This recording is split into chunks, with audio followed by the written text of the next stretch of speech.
বলে না, এই কথা বলার অভ্যাস আমি তৈরি করবই যতদিন পর্যন্ত ইন্ডিয়া থাকবো। কথা না বললে দরকার হলো দৌড়ে যা ধরবো। কথা কইস না কে? কি সমস্যা? কথা কয় না কে? এই কথা কও না কে? মাইক হলো তোমরা কথা কয়, চুপ করে তোমাদেরও আগে হওয়া লাগবে ভালো। কারণ সব চাইতে তোমরা বেশি জালসা শোনো, প্রতিদিনই জালসা। আমাদের চাইতে দরকার সিরিয়াল বেশি, কি ঠিক কিনা? আজকে আপনাদের এখানে শেষ, ওগরে যা দেখেন কালকেও সিরিয়াল আছে, রোজার আগ দিন পর্যন্ত সিরিয়াল, তাই না? তোমাকে তিনজনের আগে ভালো হওয়া লাগবে। আল্লাহ সুবহানাহু ওয়া তাআলার মেহেরবানিতে আজকের এই জালসায় আসতে পেরে বসতে পেরে আপনারা খুশি না বেজার? কারা কারা খুশি? মুখে নিয়ে হাসি উচ্চ আওয়াজে বলি আলহামদুলিল্লাহ। এই যে পুরুষ মানুষের মতো আওয়াজ হলো, আর একবার বলেন আলহামদুলিল্লাহ।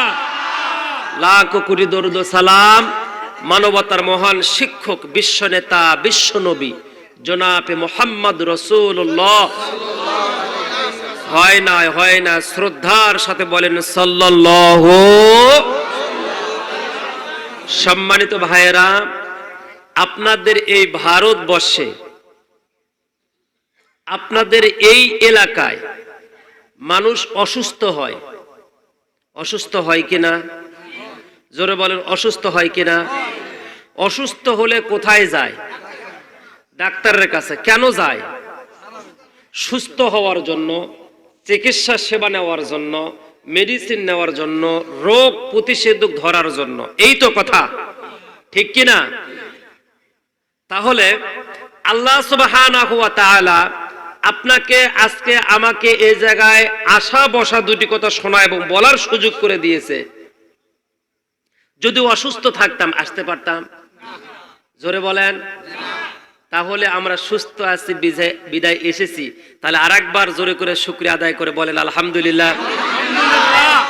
এই পৃথিবীতে সবচাইতে বড় যদি কোনো মূল্যবান সম্পদ আল্লাহ সুবহানাহু ওয়া তাআলা আপনাকে দিয়ে থাকে, সেইটার নাম হলো সুস্থতা। সুবহানাল্লাহ বলেন। সুস্থতার মতো বড় নিয়ামত আর আর এই কথা আমার কথা, কার কথা? আল্লাহ পাক কাকে কথা বলেছিল? নবী মুসা আলাইহিস সালামকে। জোরে কোন সুবহানাল্লাহ। মুসা আলাইহিস সালাম আল্লাহকে প্রশ্ন করলেন, আপনি মুসা, আমি আল্লাহ। আল্লাহ বলে মানা যায় না। আপনি মুসা, আমি আল্লাহ। আল্লাহ বলে মানা যায় না। অল্প সময়ের জন্য হয় না মুসা। আন্ডারস্ট্যান্ডিং বেশি হওয়ার কারণে বন্ধুর সাথে বিসিএস ক্যাডার বন্ধু হলো, মাঝে মধ্যে ঘাড় ধরে কয়, একসাথে খেলাধুলা করলাম, এখন তো সার করে কোয়া লাগবি, বলে না? তখন বলে অফিসের ভিতরে আসলে একটু সম্মান করিস বোকা, কারণ আমার কর্মচারী এগুলো আছে, আমার নিচের সিনিয়র যারা আছে ওরা দেখলে কেমন কেমন ভাবে। বলে ঠিক আছে, কিন্তু বাহিরে তো সার জীবনও কিন্তু কব না। মুসা নবীর সাথে আল্লাহর প্রেম ভালোবাসা এতটাই গভীর হয়ে গেল, আল্লাহ পাককে বলতেছে, আপনি মুসা, আমি আল্লাহ। মানি না, অল্প সময় মানি না, তবে তোমার জানার কিছু থাকলে বলো, কি তোমার ইচ্ছা? বলে আল্লাহ, আপনি যদি মুসা হতেন, আমি যদি আল্লাহ হতাম, আপনার আমার কাছে সবচাইতে বড় চাওয়াটা কি ছিল? আমি যদি আল্লাহ হতাম, আপনি যদি মুসা হতেন, আমার কাছে চাওয়াটা কি? আল্লাহর কাছ থেকে কথা বের করে নেওয়ার বুদ্ধি। জোরে কোন মারহাবা। যারা একটু খাটো মানুষ, এদের গিটাই বুদ্ধি। মুসা আলাইহিস সালাম ছিল খাটো মানুষ, মুসা আলাইহিস সালাম ছিল কালো মানুষ, ঠোঁটটা ছিল মোটা, নাকটা ছিল একটু বোচা।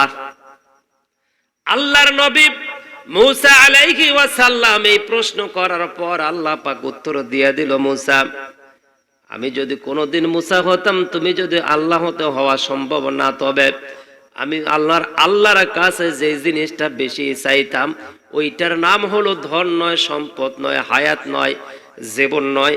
আমি চাইতাম, আল্লাহ আমারে তুমি সুস্থ রাখো, আল্লাহ সুস্থতার নিয়ামত আমারে দিয়ে দাও, কারণ এই পৃথিবীতে সুস্থতার নিয়ামতের মতো অন্য কোন নিয়ামত আমার কাছে গ্রান্টেড নয়, গ্রহণযোগ্য নয়। জোরে কন্না সুবহানাল্লাহ। তাহলে সুস্থ থাকবো যতক্ষণ আল্লাহ শুকর আদায় করব ততক্ষণ। কথা বলেন ঠিক কিনা?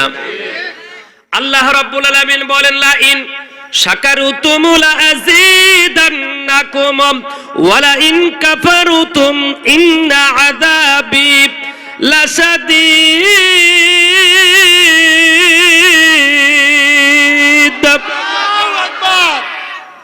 লা ইন শাকারতুম লা আযীদান্নাকুম ওয়া লা ইন কাফারতুম ইন্না আযাবি লাশাদীদ।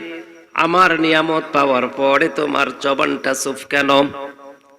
জিহ্বা দিয়েছেন আল্লাহ, আমি আপনাকে ডাক দিলাম ভাই, তার আছে, তার নাই, কোনো নেটওয়ার্ক নাই। ভাই বলার সাথে সাথে মুখের ভিতরে একটা তরঙ্গ সৃষ্টি হয়ে যায়, জিহ্বা নড়ে, তরঙ্গ সৃষ্টি হয়ে যায়, কথাটা বাতাসের ভিতরে ভাইব্রেশন হয়, ঘুরতে ঘুরতে আপনার কর্ণ কহরে আমার আল্লাহ পৌঁছায় দেয়। সুবহানাল্লাহ। 24 দিন কথা বলতে লাগে 239 টাকা। বাংলাদেশে 1000 মিনিট কিনতে লাগে 600 টাকা। 10 জিবি কিনতে লাগে 3.5 থেকে 400 টাকা। কোন দেশে আছেন? অনেক শান্তিতে আছেন, থাকেন। বাজান আপনারা যেই টাকা না 200 টাকা কিলো আমরা খাই, সেটা 700 টাকা কিলো।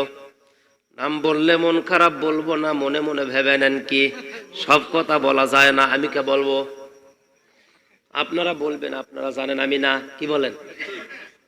বাইরের দেশের মেহমান, আমি কে বলবো? আমার ভাইয়েরা বলবো না, কারণ আমরা খাই, অন্য ভাইয়েরা সেটাকে পূজা করে। কিন্তু মনে রাখবেন, ওরা হিন্দু হোক, অমুসলিম হোক, খ্রিস্টান হোক, বৌদ্ধ হোক, ওরা হলো আমার মা, আমার মায়ের সন্তান, আমার ভাই, আমার বাবার সন্তান, আমার ভাই। আমরা হলো আদমের সন্তান, ওরাও হলো আদমের সন্তান। আদমের পূর্বে পৃথিবীতে কোনো মানুষ ছিল না, হাওয়ার পেট এছাড়া অন্য কোনো পেট থেকে মানুষ জন্মগ্রহণ করে নাই। অতএব হিন্দু মুসলিম ভাই ভাই একই আদমের সন্তান, মিলে মিশে বাঁচতে চাই। হেদায়েত দেওয়ার মালিক হলো আমার আল্লাহ। কথা কোন ঠিক কিনা? তাহলে হিন্দু মুসলিম ভাই ভাই, ঠিক আছে তো? হিন্দু মুসলিম, জোরে বলেন, হিন্দু মুসলিম একসাথে, একসাথে বাঁচতে চাই, মিলে মিশে বাঁচতে চাই। হিন্দু মুসলিম ভাই ভাই একসাথে বাঁচতে চাই, হিন্দু মুসলিম ভাই ভাই মিলে মিশে বাঁচতে চাই। স্লোগান এইরকম থাকবে, ঠিক আছে তো? আমার ভাইয়েরা, আমার বন্ধুগণ, লম্বা আলোচনা করার কোন সুযোগ নাই। মুসা আলাইহিস সালাম খাটো মানুষ, ঠোঁটটা মোটা, লাকটা বোসা, আল্লাহর কাছ থেকে জেনে নিলেন জিহ্বার আওয়াজে তরঙ্গ সৃষ্টি হয়, ওইটা বাদ দিলাম, এইটা তাকে আসেন। আল্লাহর কাছ থেকে কি জেনে নিলেন? সবচাইতে পৃথিবীর বড় নিয়ামতের নাম কি? জিহ্বা নাড়ায়া বলেন, আবার বলেন, সুস্থতা। এই সুস্থতার মতো বড় নিয়ামত আর আর নাই। আমার ভাইয়েরা, মুসা আলাইহিস সালামের মাথায় প্রচন্ড ব্যথা। এটা বালুশ নিয়ে এসে দেন, আমি খাটো মানুষ তো, হাঁকি উঠতেছে না। আরে বালুশ দেন, বালুশ নিয়ে আসেন তো। আপনি বালুশ নিয়ে আসেন, আমি ওয়াজ আগাইলে, ঠিক আছে তো? চলে যাবেন নাকি? থাকবেন তো ইনশাআল্লাহ? লিল্লাহে তাকবীর। দেখে হাতটা নাড়ায় দেখান তো, থাকবেন না যাবে? লিল্লাহে তাকবীর। পিছনে মানে হাত কি বাড়ি থুয়েছেন দুলে ভাই? হাত তোলেন না কে? আমার ভাইরা, আমার বন্ধুগণ, 14 ফেব্রুয়ারি হাতটা কাজে লাগবে, দাঁড়ান। আসতেছে আমি। দেখছো হাসি? ফুল পাটির হাসি কি সুন্দর। মুসা আলাইহিস সালামের ব্যথা কোথায়? একসাথে মাথার ব্যথা কোথায়? মাথায়। মাথা যদি ওয়াসল হয়, হেডকোয়ার্টার যদি ওয়াসল হয়, পুরো বডিটা। প্রথম ইঞ্জিল খারাপ হলে পেছনের ইঞ্জিল কাজ করে না। ড্রাইভার যদি কলকাতার দিকে টানে, যতই হাওড়া হাওড়া মাওড়া মাওড়া করেন না কেন, দার্জিলিং সারা জীবন যাবে না। এই জন্য উপরওয়ালা মানুষগুলোকে পরিবর্তন করেন, ইসলাম এমনি কায়েম হয়ে যাবে। কথা কোন ঠিক কিনা? 40 জন মানুষ গাড়িতে উঠে জিকির করতেছেন, দার্জিলিং দার্জিলিং দার্জিলিং দার্জিলিং দার্জিলিং। ড্রাইভার বলতেছে দার্জিলিং না, শিয়ালদা শিয়ালদা শিয়ালদা। তাহলে গাড়ি কোন দিকে যাবে? তাহলে সারা ভারতবর্ষের সকল মুসলমানেরা যদি জিকির করে, আল্লাহ তুমি শান্তি দাও শান্তি দাও, আল্লাহ পাক বলে শান্তি দিব যে জিনিস দিয়া ওই জিনিস তোমাদের হাত থেকে ছাড়া হয়েছে পলাশের যুদ্ধে। কথা কোন ঠিক কিনা? আমার ভাইরা লম্বা আলোচনা করতে পারবো না। হযরত মূসা আলাইহিস সালামের প্রচন্ড মাথা ব্যথা হওয়ার কারণে কার কাছে আবেদন করবে? জোরে বলেন কার কাছে? নিচে দেন নিচে। খাটো মানুষ বোঝেন না? আমার আল্লাহর কাছে খালি একটা প্রশ্ন আমি করবো, খালি আল্লাহর কাছে একটা প্রশ্ন করবো, আল্লাহ আমার খাটো বানালেন কে? এত সুন্দর মানুষ আমি, কি আমি কি দেখতে খারাপ নাকি? আমার মামার নাম হলো গোলাম রব্বানী যুক্তিবাদী। না না একে ভালো। আমার মামার নাম হলো গোলাম রব্বানী যুক্তিবাদী। ওয়াজ শোনেন তো?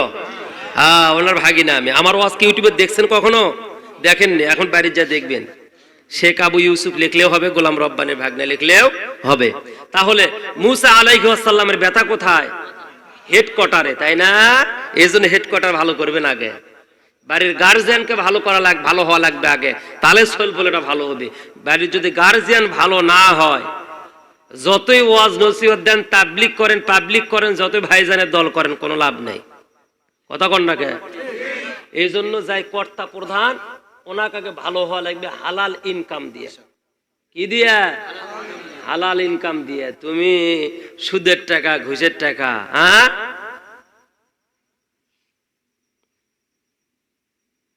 কোনো লাভ নাই, কোনো লাভ নাই। আগে বাড়ির যিনি কর্তা ওনাকে ভালো হতে হবে।